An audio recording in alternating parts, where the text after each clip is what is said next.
শিবিরকে বয়কট করার সময় আছে, আমারও আছে। আমি যেহেতু শিবিরের কেউ না, 1 বছরের জন্য যদি আমি তাদেরকে যাচাই করে দেখতে চাই, এটার জন্য কি আমাকে রাজাকার হতে হবে?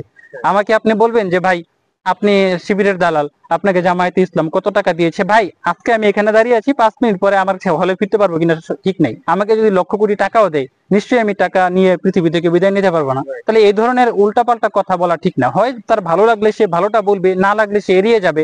যেহেতু গণতান্ত্রিক দেশ, কেউ ছাত্র দল করবে, কেউ ছাত্র ইউনিয়ন করবে, কেউ বা ছাত্র লীগ করবে। দেখেন আওয়ামী লীগ সরকারের সময় এতগুলা মানুষ খুন হওয়ার পরেও কিন্তু ছাত্রলীগের সমর্থনের কোনো কমতি হয়নি। অনেকেই কিন্তু ছাত্রলীগকে সমর্থন করছে। তা আমি কি কখনো বলেছি সে কেন ছাত্রলীগকে সমর্থন করছে? তাহলে আমি যখন ছাত্র শিবিরের হয়ে নির্বাচন করছি, তাদের সমর্থকও আমি নই।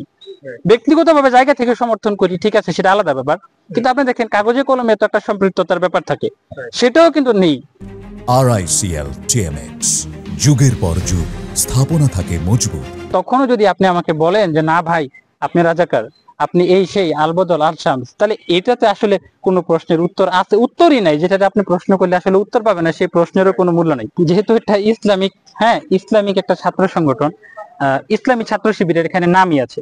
এখন যেহেতু আমাকে তারা ধর্ম পালনে ফোর্স করছে না। দেখেন ভাই, হিন্দুত্ববাদী যারা ইন্ডিয়ান, তারা কিন্তু তাদের দেশে জয় শ্রীরাম স্লোগান দিচ্ছে, তখন কিন্তু মুসলিমদের সেই দেশে আপত্তি নাই, আপত্তি নাই কিন্তু। তাহলে আমার দেশে যদি জামায়াতে ইসলাম বা ইসলামী ছাত্র শিবির বলে যে লিল্লাহি তাকবীর, আমার কেন আপত্তি থাকবে? এখানে আমার কোনো আপত্তি নাই। তারা তাদের ধারণ করেন কিনা? আমি ধারণ করি কিনা, এটা তো একটা খুব কঠিন একটা প্রশ্ন করলেন। তবে হ্যাঁ, সৃষ্টিকর্তার মাহাত্ম্য যে স্লোগানে আসলে ফুটে ওঠে বা প্রকাশ পায়, অবশ্যই আমি সেই স্লোগানকে ধারণ করি। না করার আসলে কিছু দেখছি না। এখানে যেটা হচ্ছে বলা হচ্ছে যে সৃষ্টিকর্তা মহান, তো অবশ্যই সৃষ্টিকর্তা মহান, এখানে তো আমার আসলে দ্বিমত করার কিছু নেই। আমার নাম হচ্ছে আকাশ দাস, আমার বাড়ি হচ্ছে নরসিংদী পলাশ উপজেলায়। আমি সরকারি বঙ্গবন্ধু কলেজ, যেটা বর্তমানে পল্লবী সরকারি কলেজ, এখান থেকে অবশ্যই উচ্চ মাধ্যমিক এবং মাধ্যমিক পার করেছি।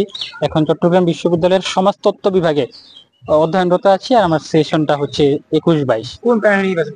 আর আমি বাংলাদেশ ইসলামী ছাত্র শিবির থেকে সম্পৃক্তি শিক্ষার্থী ঐক্য জোট থেকে এবার ইলেকশন করছি, কার্যনির্বাহী সদস্য হিসেবে দাঁড়িয়ে।